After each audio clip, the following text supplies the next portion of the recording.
Hey, hey everyone. Thanks for tuning in. I'm excited to do this with Charlie. I know this has never been done before. And so Charlie and I met at Coach Hub, where he was a kick-ass SDR. I hope I'm allowed to curse on LinkedIn Live, but a kick-ass SDR, and he was like crushing it. So we wanted to do this because we wanted to combine like the power of coaching, but then the sales acumen combined. So this is going to be a unique experience. But the goal is to really people to get value. What is because coaching is so what in your experience, like how would you describe coaching to people who have never hired a coach before? Yeah, this is a good question. And I think part of the reason why I'm excited too about this is like when I first started my career, everyone talked about like it's so important to be coachable and to get a coach to like level up and stuff, but I didn't really n know what that meant until I actually had a coaching session. So for me, what does that mean is a coaching session is really like a discovery process almost in sales to like help the person being coached or the coachee to figure out for themselves what actions that they need to take in order to realize the goals that they have. Mm, And I think a lot of times, and I struggle with this too, is people will have goals that they set out to achieve, or they have priorities that they know are important to them. And there's a fundamental disconnect between like them conceptualizing, hey, this is important to me, or I need to achieve that, whatever this is, and they know what it is that they need to do. For example, hey, I want to get into great shape. You know, you have to work out mm, consistently and eat healthy, but there's a disconnect between that knowledge and then you actually getting up early to work out every day before work mm, and meal prepping on the Sunday, right? Like there's a disconnect between people knowing what they should be doing and what they actually do. mm. And that's where coaching can help kind of enforce those behaviors and make sure that we're staying accountable. So I'm just excited to kind of go through this journey with you because I have goals that I want to achieve and I want to make sure that I'm holding myself accountable with your help to achieve them. Awesome. Yeah, and for context, so typically the International Coach Federation, like doing this live stream is definitely different. So I do have Charlie's permission to be able to do this in a public setting, right? Just want to make sure. Yeah. Okay. Yeah, I like what you said about like psychologically, like we can all get it conceptually and theoretically. It's like, hey, like I know I need to lose weight. In order to lose weight, I need to probably eat healthier or I need to hit the gym. But there's sometimes a disconnect between like getting it conceptually and then having, like you said, like having an accountability partner that's like holding us accountable to our goals. So this should be interesting. Yeah. Yeah. No, I'm excited. All right, so let's get right into it. So, what is your coaching request for today? Like, what do you want to get? What would be an outcome that you would want to get out of today's call? So I think going off the theme of what we last spoke about a couple weeks ago was this theme of like SDR to AE. As you know, to take your words, I've been a kick-ass SDR at Coach Hub and now, continuing that at Gong, and I'm ready to take that next step to promote into an AE position. And I guess where I would love some coaching on is kind of walking you through sort of I guess the plans that I have to get to that goal and kind of making sure that those are actually in alignment with what needs to be Mm, happening in order for me to get there. So I think what could be good is like we talk through that and then you kind of give me your perspective on, hey, I think you should add this or that or change this, but just make sure that, I'm on point and doing the right things that I need to be doing to get there because it's just in today's market, it's just so hard to actually like move up from an SDR role into an AE mm, role where like you mm, haven't proven that you can close deals and they're hiring externally and there's all these other objections and there's all this pressure for SDRs to move into an AE role, but mm, then them not getting it. So I want to make sure that like I'm doing everything I can to ensure that I get that. But then also I think, you gave me the exercise to do to help set the table for this conversation. And I want to make sure like one of the things that I anticipate being an issue for me is talking about like once we actually do step into that role, and we can do another session on this when that time does come, but Yeah. maybe like previewing a little bit about like some of the threats or self-sabotaging tendencies that can get in the way there in Mm, terms of like, you know, work-life balance and mm, making sure that you don't get so consumed by everything going on at work. Cause I think that's like a thing for people in tech sales is like there's always more you could be doing. There's always, more skills that you can develop and you can get better always. And that's like something that everyone in tech sales, I feel like who's like mm. driven and stuff have in common. But you don't Yeah. want to let that like consume you either and you don't want to lose sight of what's actually important. So Hmm. I want to talk through some of that as well. So I'm hearing from SDR to AE is the big goal, but so reaching your goals, but without sacrificing some of what you care about as well. So some of the prioritization slash value based conversation is what I'm hearing. Yeah. Yeah, that sounds right. So you mentioned, oh, so how do we know we'll reach that outcome by the end of this call?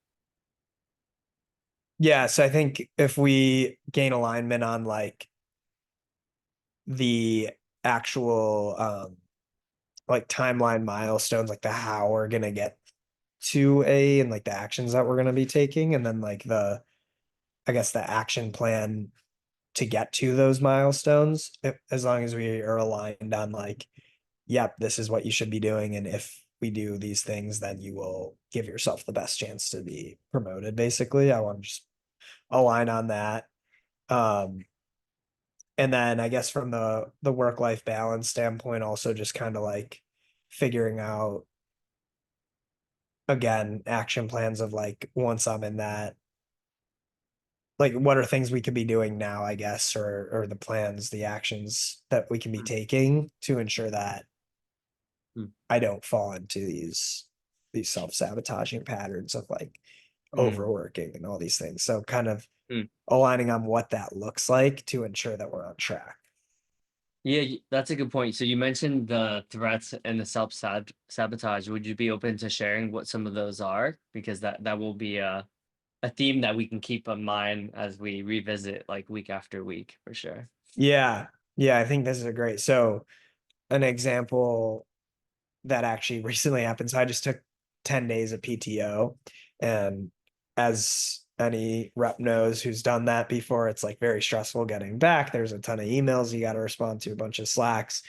You haven't, there's all these meetings on the calendar that you had set up that, you haven't been talking to any of those stakeholders going. And it's like you walk back in your calendar and it's like, oh, these meetings canceled, these need to push. And so then Mm, where I see myself sabotaging is like I just had two meetings, for example, that were supposed to run today and tomorrow. One pushed to next month, and one just like straight up was like, hey, can we find time later kind of thing. So they both need to reschedule. So mm, that's an example of like a trigger, I guess, that would then cause me mm, to go into a self-sabotaging pattern of once these meetings fall through and, which inhibits me from getting to quota if I don't have enough, then I try and overcompensate by like working mm, extra hours. Maybe that's on the weekend, maybe mm, that's sacrificing time that I would be doing other things outside of work to basically try and make up for the fact that mm, these things happened.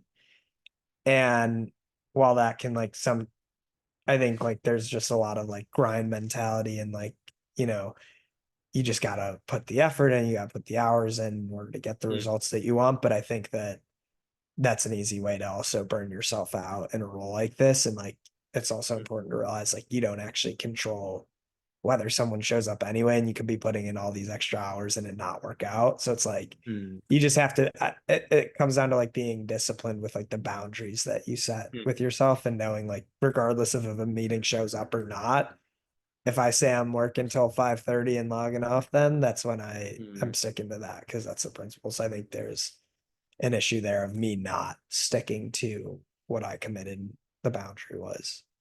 mm. That's good. That's good self-awareness. So you mentioned boundaries. Where else do you see boundary like where you go over the boundaries, right? And then what else? Where else besides work do you feel like this shows up in life? Yeah, I mean, I think it's just like it could be in relationships, for example, where maybe I'm letting the work or, you know, for example, if like you're on PTO, I actually thought I did a good job of this, but like an example of I think what you're asking could be like, hey, like you're on PTO and like a boundary would be like, hey, this is the time to actually unplug and like not think about work. But there were a bunch of times now I'm thinking back to it where it was like I was on LinkedIn and commenting and it was hard for me to like unplug completely Uh-huh.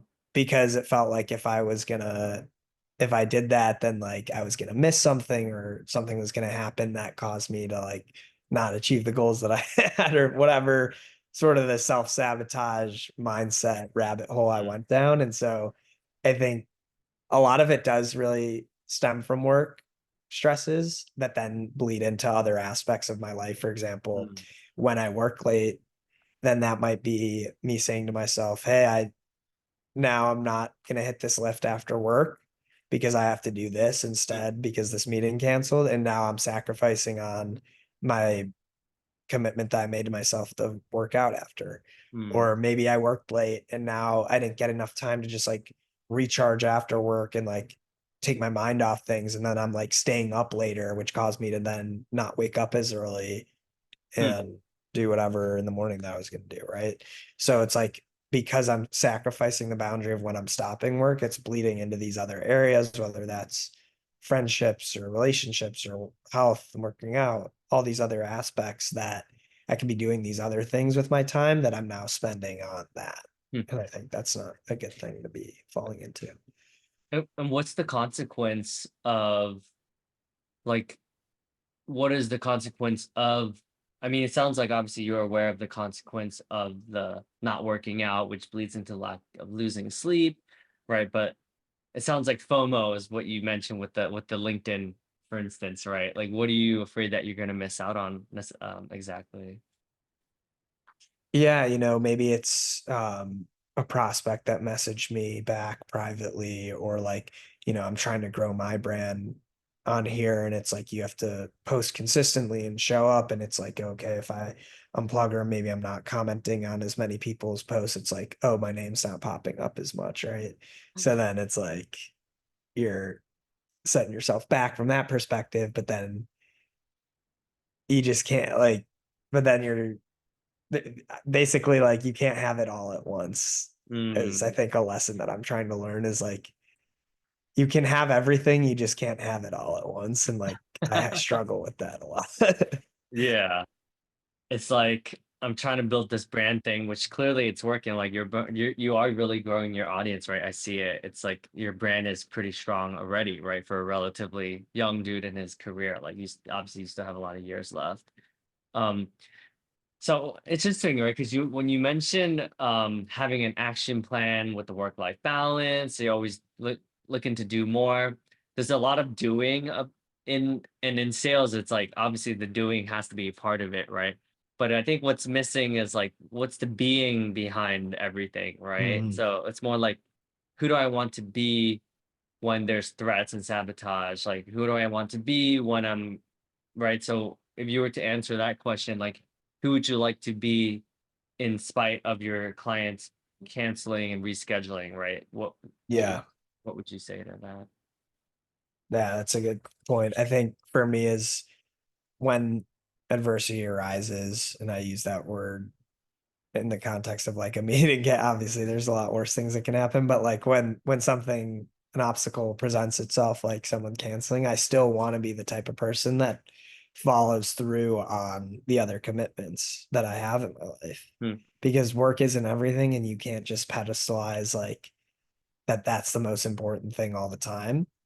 hmm, And for me, it's like what I am doing right now, which I know is not what I want to be doing, which is why the coaching comes in, is because there's a fundamental disconnect between what I know and what I'm actually doing. hmm, Is what I what I know is that I don't want to sacrifice these other areas of my life. I want to go hang out with my friends after work sometimes. I want to go lift. I want to go read a book, do something outside of work. take a walk, whatever it is. And that's what I know. But what I'm actually doing is when that situation arises where someone cancels and now all of a sudden my pipeline's not looking as strong as it was before and I need to generate more. What I do now is I'm saying, hey, that's great that you had all these other plans, but you need to do this right now because otherwise you're going to miss your quota and you're going to get fired and then you're not going to be able to pay for any of the shit that you want to do. Mm. So then I'm And sacrificing those areas versus what I actually want to be doing. So current state versus future state. The future state is an obstacle arises, they cancel the meeting, and that still doesn't change that I'm logging off at 5:30 and I'm gonna go hit that workout and I'm gonna go spend time with my friends because that those two things are separate. And I'm able to say, hey, it's it's okay. Things like this happen and we'll get back at it tomorrow. And I'm not gonna let that bleed mm. into my other aspects of life. Yeah, so what I'm hearing is with the boundaries, it sounds like you're noticing that when you do hang out with your friends, you're reading, you're lifting, overall, like sustainable, holistic wise, you're typically in a better headspace to be able to perform the next day, right? Versus like if Mhm. you're working late, then it's like a ripple effect where it's like losing sleep, then you're kind of antsy, you're not able to think as much as clearly. Like it sounds like you're able to see like, yes, like it's like long term versus like short term thinking, right? Yes, absolutely. So oh, you're gonna say something? No. You go Uh, for it. so there's something called the overwhelm cycle, which is basically you can visualize it as there's a pattern that every human being has, right? Similar to like the threats and the opportunities in the SWOT analysis. So, oh yeah, and I'm curious to see what you wrote in that as well, right? Because now that we know that, we can also keep that top of mind.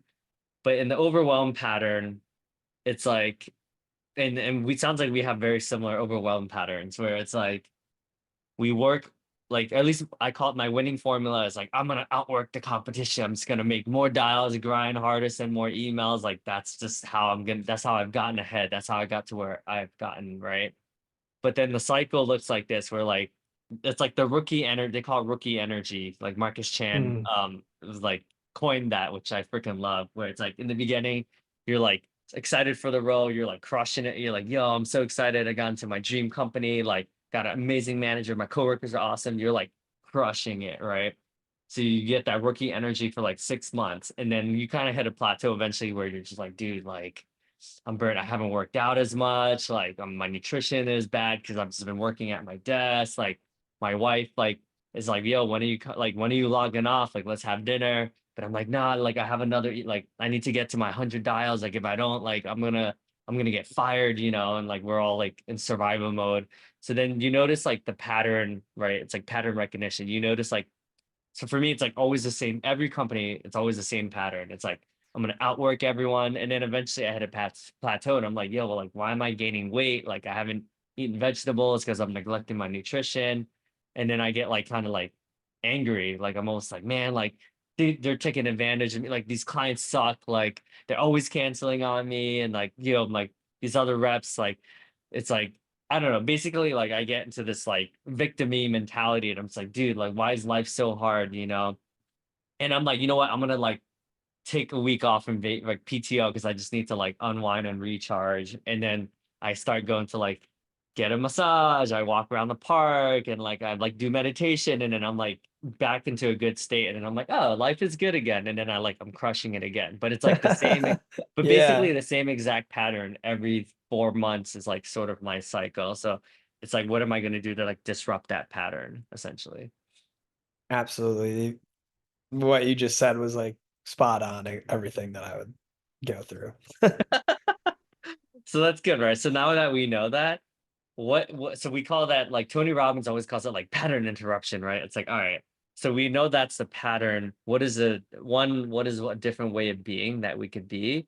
Or what is something that we could like nip it in the bud so it doesn't get to the point of like critical failure and then you're just like, fuck the world, like everyone's taking advantage of me. Everyone's like just always asking me for help all the time and I'm answering Slack all day. Like, like how do we change that? Yeah, I think it.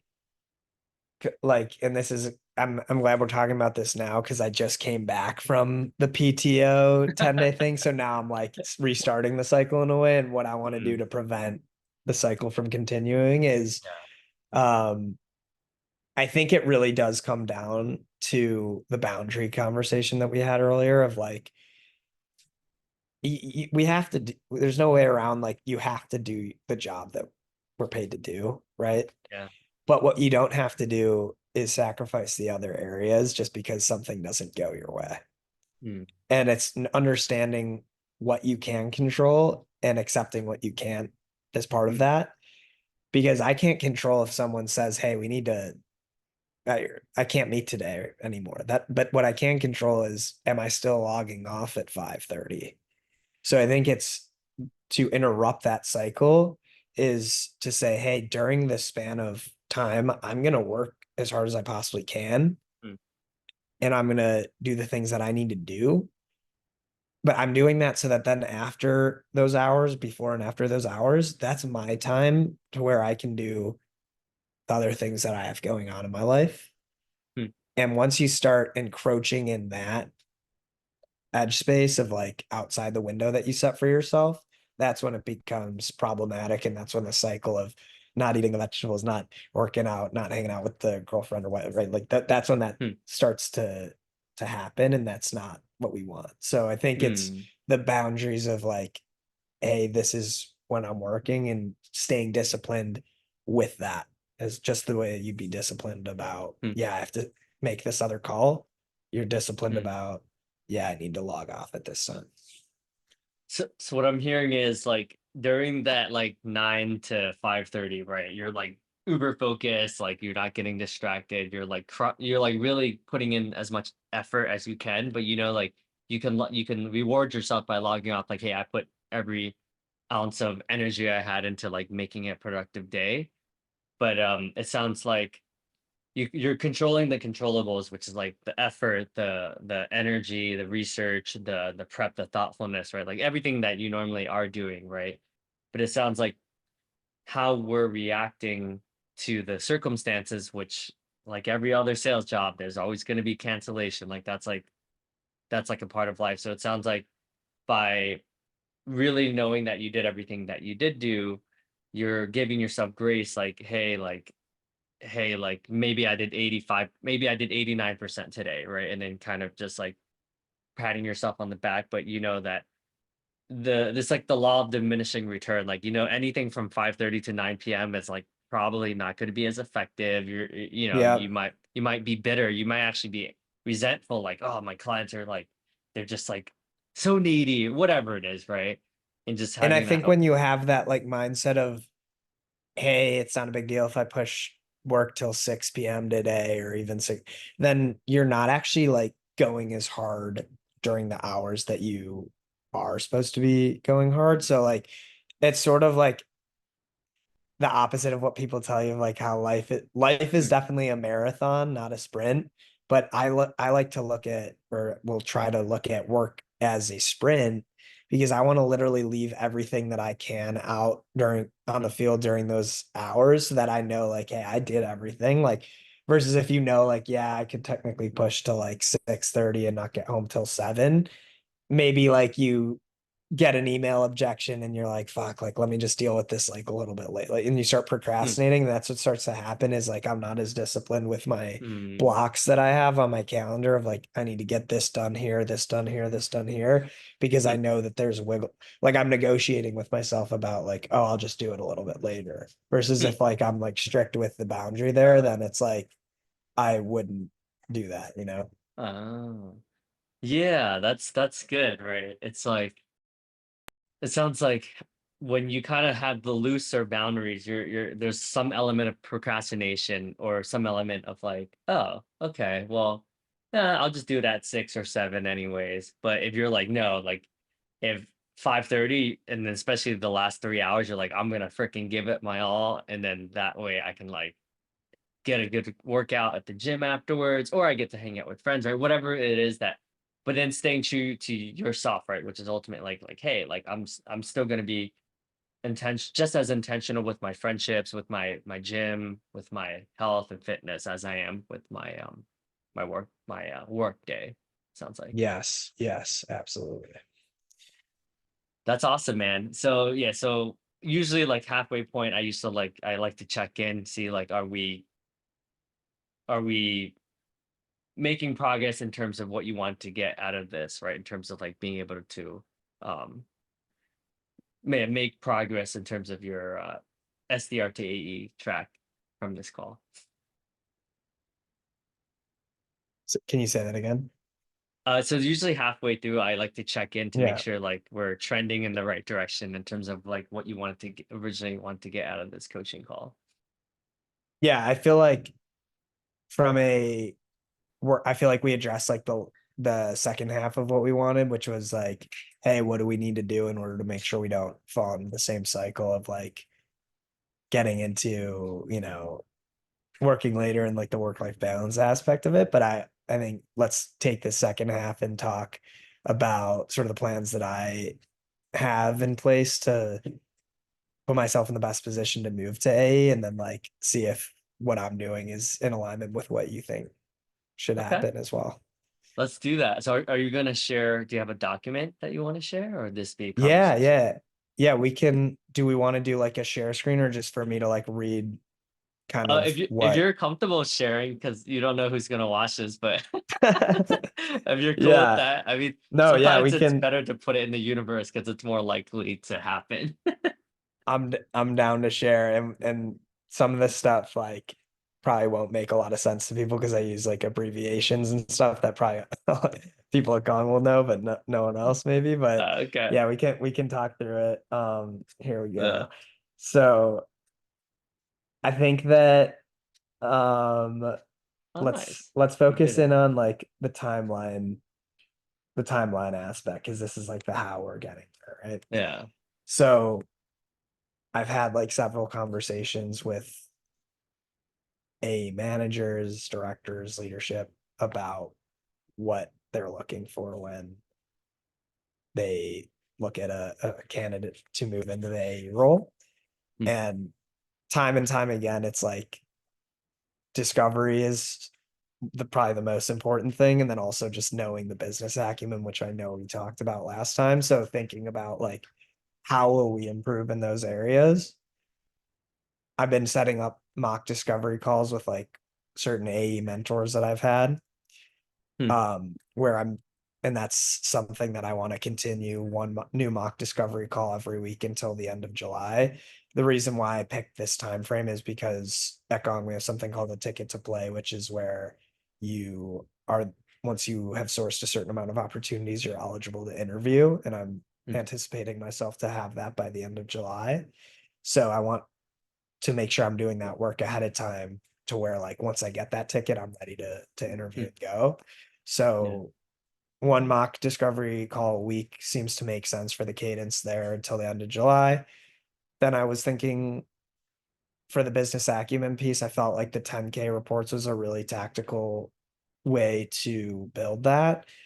And the reason why I chose to do two new ones is because though I'm typically like if I think about my weekly routine and like process, I'll go after like two net new accounts, one per each AE, and then like two that we've kind of warmed up, had conversations with, maybe they're closed lost or whatever, where I've already had the juicy information of what they were looking for stored within Gong. So like you don't necessarily like you should always read the 10Ks, but I also just want to think about like what's realistic to me. Like I feel like I can achieve two new ones per week and might be able to ramp that up a little bit more as I get more Hmm. proficient with reading it and stuff.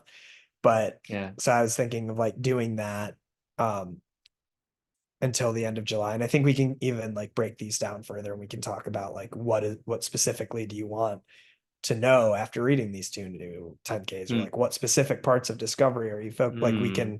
we can get deeper on what that looks like, but I was just kind of Yeah. spitballing here. But That's good. um for again, like right now I'm 5 SAOs away from my ticket to play. And so I Hmm. need I'm wanting to get to at least two in June and three in July. Yeah. Um, and so in order to do that, I need to make sure that like, the meetings I have on the calendar run in advance and convert.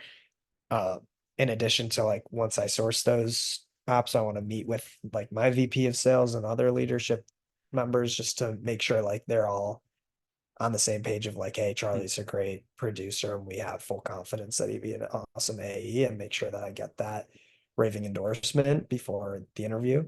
Um, and then kind of like align with all the AE managers who I've been building relationships with and their directors on like, hey, here's what you told me to do the last time we met. Here's what I did. And here's where I'm at. Like, what else needs to happen in order for you to say, like, hey, this is like the mm, newest AE on the Gong commercial team right now. So those are sort of the things that I feel like are pressing for me to get done. mm, Um, and I guess thinking about the action plans of like, how do we achieve that? In order to do one mock discovery call per week, I need to come up with like a scenario of like, what is that? What, who is the AE going to pretend to be? What company? What are the mm, triggers?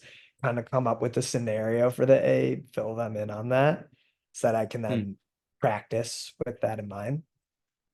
Um, obviously to analyze 10K reports two per week, I need to figure out which two companies am I looking at and do that for them. And then, like we said, with the SAOs and just making sure I get that ticket to play, we need to ensure that the pipeline I have open actually converts. So sending value touches to each of the people mm. that I have meetings with, and then making sure that, I stay on top of my KPIs to make sure I'm continuously building new pipeline is, I think, the most important. Then once I get the ticket to play and source those ops, then I can sort of set up the conversations with the leadership team to get that alignment that we talked about. Nice. Yeah, this is very thoughtful. The only thing I would change is instead of saying the end of July, just say July 31st, because like it's always good to Okay. be like more specific. And then I would even break it down because I'm sure there's going to be some weeks where you do two and some weeks you do zero, depending on how busy you are. So I would just calculate, okay, how many weeks are left? So let's say 6 weeks left between now. So I would say like a total of six mock discovery calls by July 31st. So that way, so to account for like sometimes we have an off week, right? So Yeah, that that's a so good that point. way, yeah, so that way you can make like where you're at. So sometimes you might be ahead, sometimes you'll be um yeah, so similarly with the 10Ks, to your point, I would be a little bit more specific in terms of like maybe each week will be like a different takeaway. But it's like, okay, this week my big takeaway is like understand the financials. And next week it's like risk factors. Next week's like competitive landscape. Next, so you can kind of like I think the more Yeah, specific you break it down, the more intentional that you can be where it's like, okay, well, this week I'm really gonna focus on the culture piece or the HR or the people piece. And then next week I'm gonna focus just on the sales piece, right? And then that'll be a little bit more intentional, I think. yep, yep, I like that. Um, so like understand, so for this week, understand the companies, um, the company financials. Yeah. Yeah. So And that then, way, yeah. yeah, and even more specifically, like what did they earn year over year? Like what are their biggest revenue drivers coming from? Like what product, what kind of understand that. And then we can kind of go into the next week talking about like what are the risk factors that are getting in the way of that, and kind of like break it Yeah. down even more. And then to Yeah. your point, same thing with like discovery. Maybe it's like I'm working on my Mm, upfront contract or like top of call stuff versus like, all right, how do we cast a mm, wider net and bring a mm, perspective and then like narrow it in a little bit. mm, There's some pieces there. So I want to get more granular. And I'm even thinking like, yes, so my overall goal is to become this commercial AE going by October 1st. mhm, I and I really do believe I can do that. I think and maybe this is a question that I'm assuming you're probably gonna redirect at me, but like what do you, I guess like I want to make sure that I'm like 100% ready when I have these interviews, and like where what would be some good like benchmarks in terms of like where I'm at with my business acumen and discovery skills in order to say like, hey, like he's ready to actually give the interview a Mm. shot. Like I don't know if there's like a tangible thing of like if you can Yeah. do this, then you're ready kind I, of thing. I think that's where it's great that you're intentional with the AE managers. So I would even write down the name of those AE managers, right? Because then Mhm. specificity is key here because luckily we have a pretty decent window between now and October, but maybe if you list down all the managers, right, we can, and then since we're doing this every week, we could be like, hey, like when is your next meeting schedule? Is it booked in the calendar? Do you have a regular cadence with that specific AE manager? So I think Yeah. that will help because then we can try to like make sure that there's, you know, like a cadence with each of these, right? Where it's like, okay, like I'm gonna send. We had a conversation about for him, it seemed like he was more focused, or this, insert commercial AE manager seems like he was very focused on the upfront contract getting better. So then I'm just going to focus on that. And then maybe another AE manager would be like, well, I'm sure like you're good at like the prospecting part, but what about being able to do the med pick stuff? Like, are you good with that? Right. So it's, Mm. so each manager will have different things, but I think just putting it all out there. And I think the part that you filled out on the SWOT analysis is important, right? Because that is ultimately, I think, would potentially will that's the only thing that will get in the way potentially. So Mm. if we look at threats, work-life balance, what really matters. So that's good, right? So if you if we're thinking about what truly matters, right?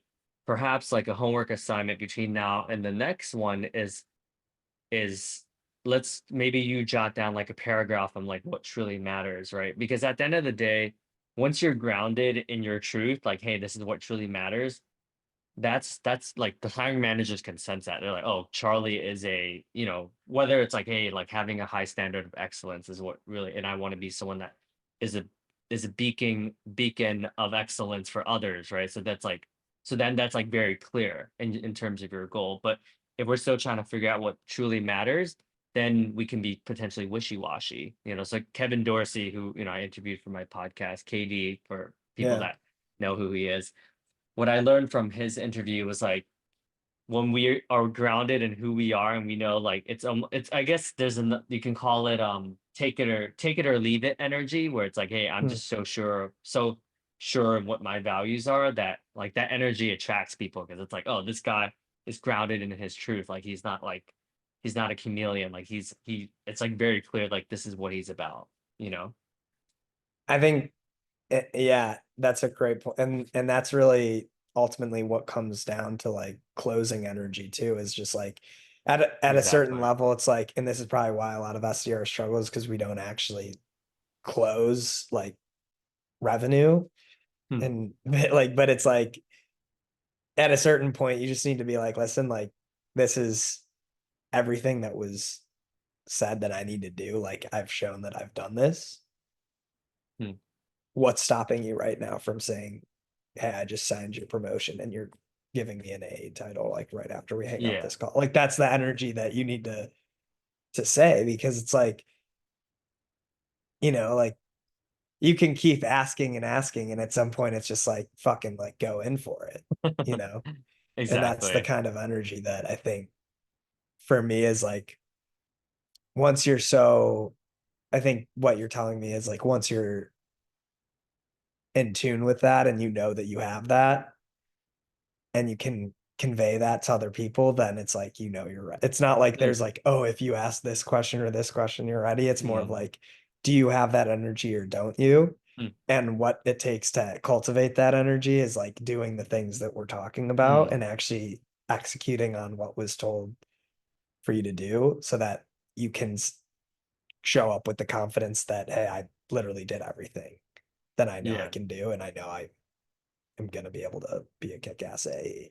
Right. So that's sort of like the take it or leave it or like closing or like just like that type of energy is what you ultimately Mm. need. Yeah, no, spot on, man. What you said is perfect. So the last thing, as we wrap up like the last 8 minutes or so, so the part that so it's great, like when you did the SWOT analysis, like you're able to double down on like what makes you unique, right? So that's very clear that you put a lot of thought into it. And a lot of this is accurate, like having known you for as long as I have, like this is so it's interesting, right? Because perfectionism you mentioned is a weakness, but it's like I mean, with everything, there's two sides. There's a double-edged sword with everything, right? Our strengths sometimes become our weaknesses if because Yeah. we're over leveraging it and we're not using the things to fill in the gaps. And then similarly, like so perfectionism, like some people would argue that's a strength where it's like, oh, this guy's like really, really good, like he's has a high standard of excellence. But with anything, too much of anything, if it becomes debilitating, then it's like, okay, well, but yeah, I mean, to your point, every SDR has business acumen as an area of weakness, right? Like the job in itself, like you don't necessarily need to go as deep as like an account executive, obviously, right? Because you guys are more focused on the front end of the funnel, and it's almost like you have to because like if you're reading 10Ks for every one of your accounts, like you wouldn't even make it past like 10 accounts, you know? Yeah. Yeah. Um, yeah, and stakeholder management, that's also an AE thing as well. So it's like that all of this comes with experience.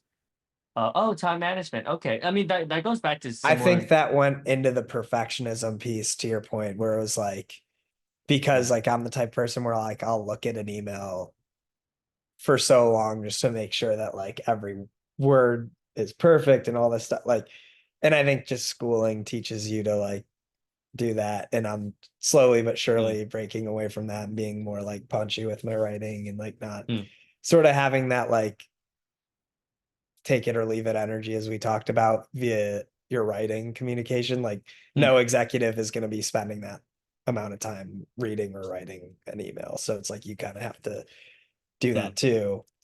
Um, but then I think with time management, like where it becomes so important for an AE is like to your point, you need to have that business acumen and be doing all that much deeper research, but yet you still need to be generating the pipeline. So it's like, how can you be more efficient and effective? mm, Um, and I think how that bleeds into then the action plan or like the timeline too is like, I want to basically prospect now as though I were an AE. So like saying, hey, I have mm, 2 hours to now book a meeting with my top account. What am I doing within this 2 hours to get that to happen? Like what are the actions I'm taking within that 2 hours? And then I can spend the other parts of my day actually doing the mock discovery and actually reading the 10Ks because I've already done my sort of thing, table stakes of like generating the ops that I need within that time mm, frame. And then I'm not doing what we talked about originally, which is it's probably easy during this process to work way after when you said you were because you like have to spend your whole day generating pipeline and then you have to mm, practice the mock discovery and then you have to read the 10Ks and you have to do all these things that then bleeds into the other aspects and it's like get more efficient throughout the day mm, and more effective so that you can do those things. And I think that's like a big thing for me is going to be can I still hit and surpass quota within a less amount of time so that I can use the other parts of my mm, workday to be doing the AE readiness type of training that is mm. needed. Yeah, yeah, spot on. Um, Cool. So usually we wrap up with three questions that I like to kind of summarize. Oh, did you was that everything? Is there anything else you want to cover during this call? I mean, we're doing this every Yeah, week, we'll be right? doing So this every week, but like I think I feel like we're aligned on like, hey, for the action plan, let's get a little bit more granular on like what when you say like mock discoveries, like what specifically for the one that I'm doing tomorrow, for example, Mhm. am I trying to focus on what part of discovery? Or like when I'm Yeah. reading the 10K, like what part of the 10K am I trying to understand? Yeah, Right. and also to be even more specific, like think back to like which parts of the discovery you are good at and which are areas of the discovery you think you could be better at as well. Like maybe you're good at the upfront contract, but booking the next, making sure there's a meeting in the next step with that client is something that, so just think back like to the specifics. But I don't know if you have enough of a sample size to make that yet. But once you do, you'll be like for me, like upfront contract was always something I could have done a better job at. Like even today, I would say like that's still a huge area of opportunity for me. Yeah, no, it's a good point. And then you said also with the stakeholder management of like the leadership team, write down the specific names of people that you're meeting with, make sure there's steps on the calendar. And then what was the other piece that you mentioned with that? Yeah. And then this is a special column. I'm not sure where you're gonna put the notes, but also when you're meeting with the AE managers, right? Each AE manager has like areas of improvement or areas that they tend to focus on. And that's through discovery. It's like maybe one AE manager is like, hey, like I just care that your pipeline is super tight, your Salesforce is super tight. Like if that's good, the next steps are all always updated. If that's like laser clean, then like that's the thing I care about. So in using discovery, you'll figure out what that specific point is that you're going to be working on with that AE, right? And that's going to vary depending on each opportunity. But once you have that, I would put that in this document as well, just so that you can like focus like, oh, okay, this AE manager, just all they care about is discovery. So like then you're like, hey, I did 12 discoveries since our conversation. This is what I found, right? So that way you're just relaying that coachability portion of it. Yeah. So like determine which skills or parts of the process. Yeah. What Um, what quote unquote AE, what SDR to AE gap should I yeah. be focusing on? And then the second portion is like relaying that information to them to show that I'm implementing the feedback that they've suggested for me. And demonstrating how Yeah. you, um, Yeah. yeah. Um, yeah, that's a good one because I think to your point, each AE manager is going to maybe care about something a little bit different. Um, and just Yeah. making sure like I think this is also a good point as to why you should have several conversations with them and build that relationship before you ever even interview so that you kind of can then talk to that like you're basically getting advice coming from it from an advice getting standpoint and then you show them in the next conversation how you've been acting on it sort of Y- and Yeah. aligning with like hey what else now needs to happen right? um Exactly. Yeah. And then just and like then you'd be running a sales cycle similar exactly, right. yeah It's like depending on that discovery and then what they perceive to be the gaps are. And then it's a blind spot for every AE manager, but they always hire people that kind of usually remind them of themselves. So they might see like, oh, Charlie's a really good communicator, but like I wanted him to work on like XYZ, like time management, right? It's like, and then so it's like sometimes a lot of these AE managers like they have blind spots and they think this is what makes a good team, but sometimes they'll kind of evaluate the teams like, hey, I have really good like closers, but I have people that suck at the top of the funnel. So like if you're really good at that, that's gonna help me kind of eliminate that risk. And so it's just like, oh, okay, if Charlie's really good at running cadences and using outreach, then like that's so it means so they'll have to evaluate, but that's gonna be dependent on your discovery, of course. you mean gong engage You guys have yeah engaged we're too. yeah we're a full Oh, platform now there you go. A lot has yeah changed since I I know that's what you guys use internally. yeah now should we flip this into a disco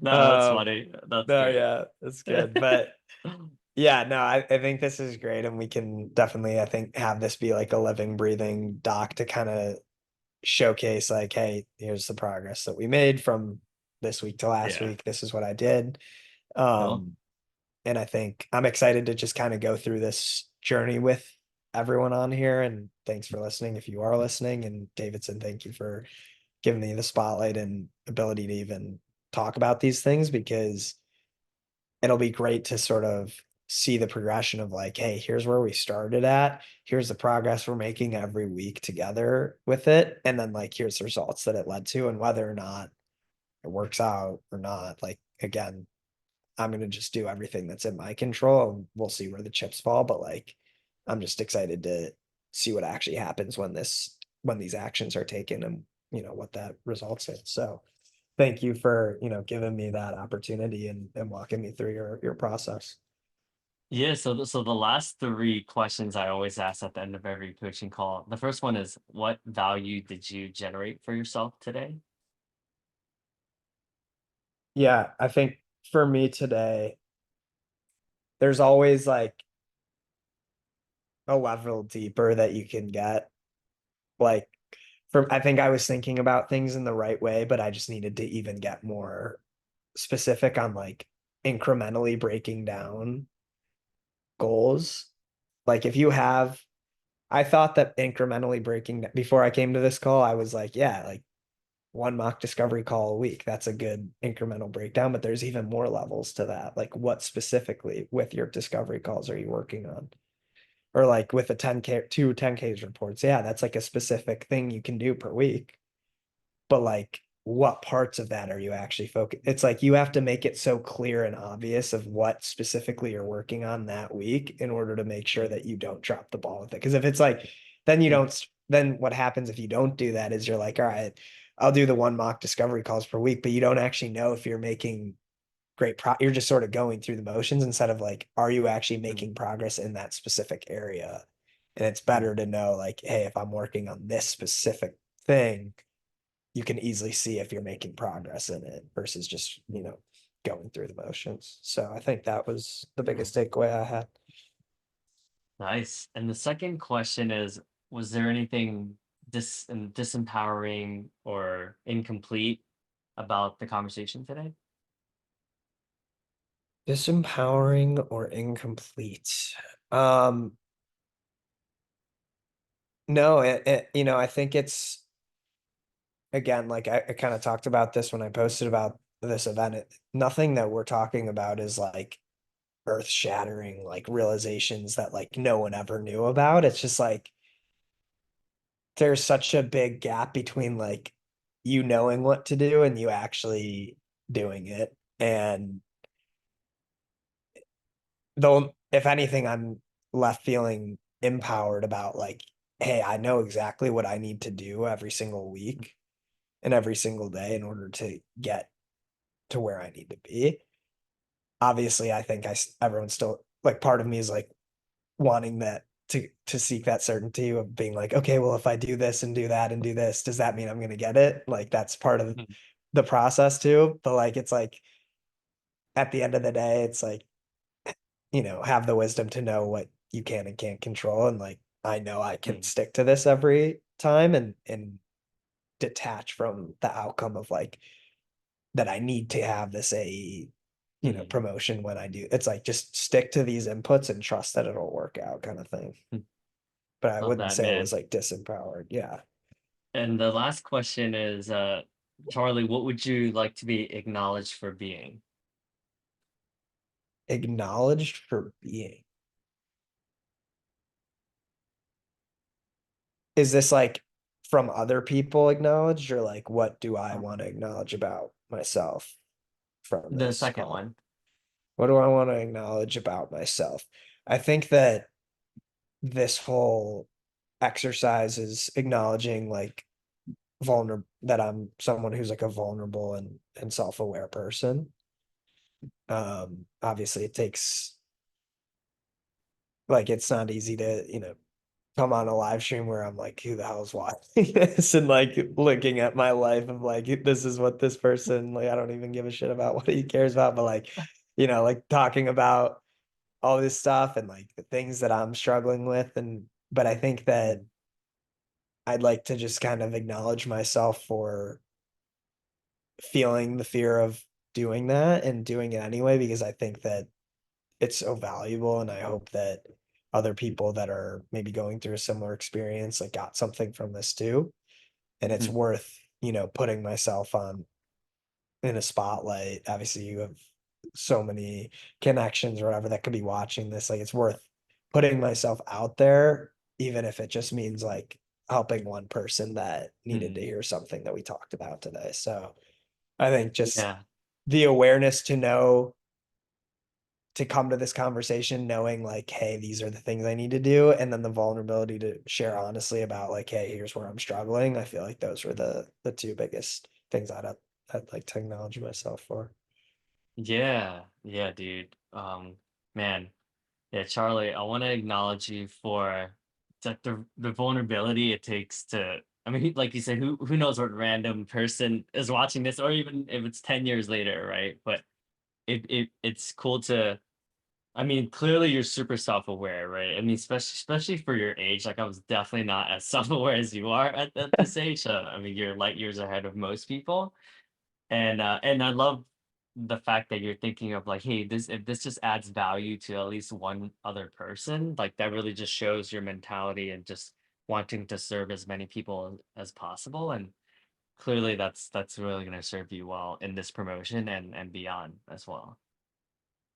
Awesome. Well, I'm excited to continue this journey with you and everyone else watching. So thank you for letting me be the guinea pig in doing this. I think this is like one of the first types of like live sessions of like SDR, a like coachy kind of thing that's ever happened. So it's really cool to be a part of. And I'm glad Yeah, you had this idea and came to me with it and then we made it happen.